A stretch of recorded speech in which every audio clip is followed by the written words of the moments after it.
vivo X90 Pro 家用了1个月，今天跟大家讲一讲怎么用这款手机拍照，哪些场景能发挥这款手机影像的最大威力。我觉得1英寸传感器这个事儿大家已经聊透了啊，包括它出色的暗光画质，对于光影的体现，对于色彩的还原，出色的自然背景虚化，这应该是目前智能手机拍照最好的主镜头之一。不过我也必须要说啊，通过算法合成之后呢，1英寸传感器的画质和其他旗舰已经没有那么大的优势了。但是 vivo 这次从另外3个角度挖掘了1英寸超大底传感器的优势，咱们正式开讲。第一个优势，运动模式。当你发现拍照默认栏中增加了一个全新的运动页卡，你就知道这个运动模式来历肯定不简单啊。拍照这个事儿呢，它需要足够多的光线才能够拍摄出一张清晰的照片。比如说常规拍照，那需要曝光一定时间，让足够多的光线进入镜头，才能拍摄出一张好看的照片。但问题就是，很多生活中的美好发生就在一瞬之间，比如说冰天雪地之中，爸爸牵着儿子的小雪橇从面前跑过，那这样一个瞬间，妈妈的手机呢就没有办法捕捉，因为一瞬间实在是太快了，而手机需要，比如这个场景25/1秒才能够吸纳足够的光线，那么这个瞬间可能就永远错过了。运动模式要说的第一个场景，我不说大家一定猜不到啊，就是运动啊。大家看这段妈妈陪女儿打羽毛球的场景，当爸爸打开运动模式，按下快门，你就会发现这种比刚才滑雪橇速度还要更快的动作，居然能够被清晰的保留。这小女孩接球瞬间，羽毛球被完整记录。大家看这个空中击打的动作，没有一丝丝模糊，而能够实现这个效果，就是因为 X90 把曝光时间降低到了962/1秒，也就是说，把1秒钟等分成了962分，凭借1英寸超大传感器，把那一刹那定格成永恒。就在我感慨运动模式之强大的时候啊，一个不愿意透露姓名的朗宅啊，从镜头前跑过。如果你以为运动模式就只能拍摄运动，格局小了。比如说，你家养的小猫和小猫 Plus， 它们不能像人一样听话，然后固定姿势摆造型。平时你拍的照片可能很多时候都是这样的，很模糊。而当你开启运动模式之后，小猫 Plus 瞬间清晰无比。你看它的眼神，是不是就好像在说话，仿佛就在对你说，还愣着干嘛呀？铲屎啊！运动模式我们提到2个场景了吧？这还不算完啊！当你乘坐火车、汽车，看见祖国大好风光，然后想用手机记录的时候，是不是经常会遇到这个拍着风景啊糊成一片的情况？因为这个时候曝光时间是50/1秒，你想清晰捕捉，它做不到啊。那么啊，现在不需要我说该进入哪个模式了吧？调成运动模式之后，就哪怕是时速200公里的高铁，你甚至可以拍摄到路边的老牛啊。这是坐在时速200公里的高铁上拍老牛，这是在高铁上拍小羊啊。这张曝光时间达到了1900/1秒啊，这张也是在疾驰的高铁之上，你根本就不需要学习任何的摄影知识啊，你只需要记住一个事儿，就只要是拍摄快的场景，你就使用运动模式。这还不算完，不够极限。当时间来到晚上8点，北半球的冬天早已暮色深沉，这个时候，如果你拍摄来来往往的车辆，你会发现这车怎么都是脱影的，对不对？因为这个时候相机的默认策略，它的曝光时间已经延长到了14/1秒，从而保证画质的清晰。然而，当我们打开运动模式，大家看，你会发现在那一瞬间，仿佛时间静止，过往为你而暂停，而超大杯的1英寸传感器在这一刻就发挥作用了。你可以捕捉你想捕捉的任何一个瞬间。比如说啊，我想给这个路过的小野猫拍个照。怎么过来了？镜头感这么好的吗？什么事儿啊？我没犯也啊。说没犯就走了。哦，好聪明的小猫。还记得我们刚才最开始提到想捕捉爸爸和儿子滑雪橇瞬间失败的场面吗？这回我来到了什刹海，湖水成冰，冰面上好多人，大家都在玩。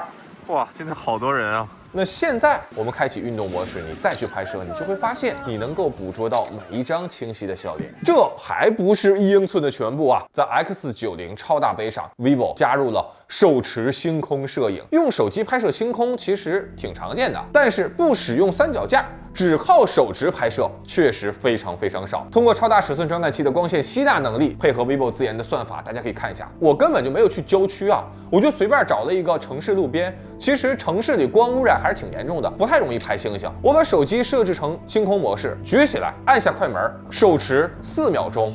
哇，一张满天星辰的照片就拍摄完毕了。如果你在冬日里向正南方望去，你就能看见冬季的星座之王猎户座。猎户座腰带上的3颗恒星，也正好对应着我们中国传统文化中的福禄寿3星。猎户座左下角有一颗特别明亮的星，则是大名鼎鼎的天狼星。你会发现，在1英寸超大传感器的加持之下，用手机就能够接收来自1967光年之外的影像。我觉得 vivo 的思路非常清晰，就是把此前只有专业用户才能设置各种参数的拍照场景变得非常简单，让普通用户也能够享受仰望星空的乐趣。以上是1英寸的全部威力了吗？当然还没有啊！在视频上 X90 超大杯的传感器优势进一步被放大。大家看，和前代 X80旗舰对比啊，地砖的细节，灯火的控制。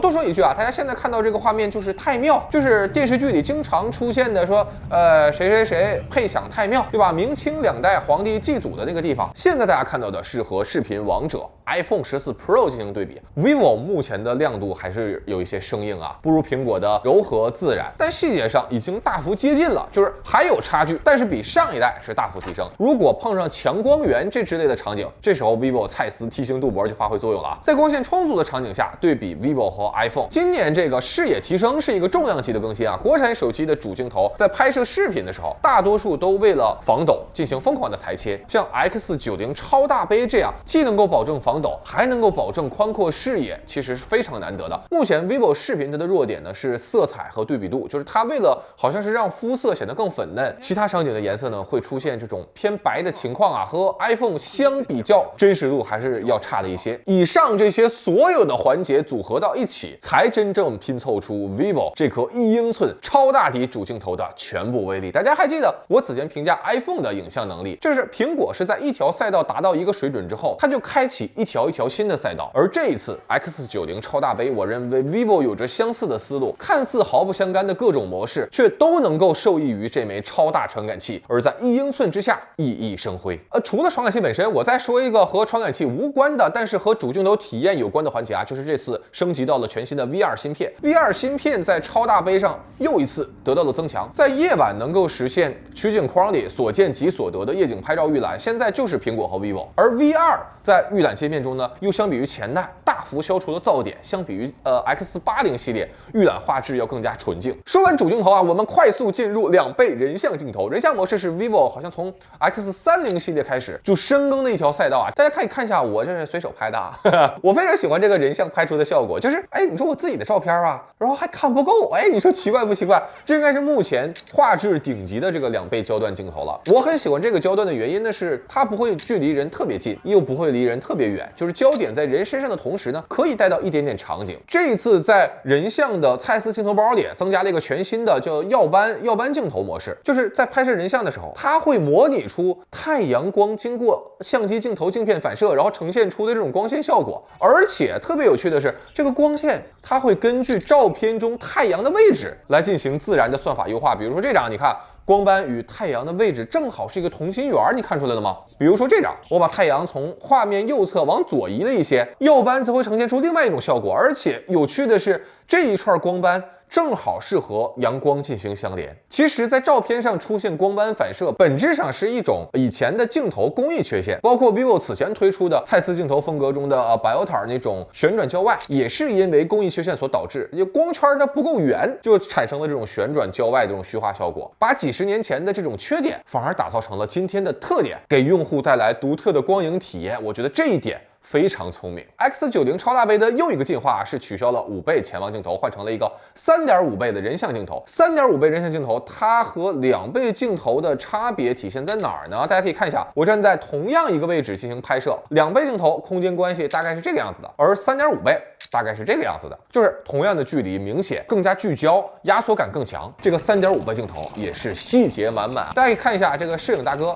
这个独自凭栏远眺的游客大哥，这一张特意打扮美美的白袍小姐姐，这一张故宫到点关门，然后催大家尽快撤离的保安小哥。你会发现这颗3倍镜头，它的成像表现真的是扎实稳健，而且更强大的是，这颗3倍镜头在放大到10倍画面的时候，同样拥有非常出色的画质。比如说这张穿着雍容华贵的小姐姐和她的可爱小宝宝合影，这就是10倍变焦直出啊！大家可以看一下这个光影和色彩，非常的漂亮。比如说我去动物园，隔着围栏拍摄效果是这样的，但是10倍变焦效果是这样的，能够看到吗？这2只鹦鹉看起来不太聪明的样子呀。隔着围栏拍摄是这样的，10倍变焦拍摄是这样的。大家看孔雀羽毛的细节和色彩表现。比如说这张，默认距离拍摄是这样的。当我把镜头调整到10倍，大家可以看一下画面中的小鸟它烫的这个头发的发型，给我旁边的小朋友都看傻了，高呼这哥哥拍的真清楚。妈，你看叔叔拍的多清楚啊！这张10倍镜头拍摄的挺满，任谁看到他不也得高呼一声哈库纳马塔塔？这是在看我。那么 vivo 这颗10倍镜头画质是否能和真正的10倍光学变焦镜头相比呢？在我刚拿到这款手机的时候还不行，在那个时候还是三星 S22 Ultra 那个真10倍镜头要更加清晰。随后我不是那个新冠倒下了吗？那在这期间 vivo 给 X90 推送了一系列的更新啊，现在已经可以和三星的10倍光学变焦镜头成像画质几乎相同了。我给大家看一下，放大看细节啊。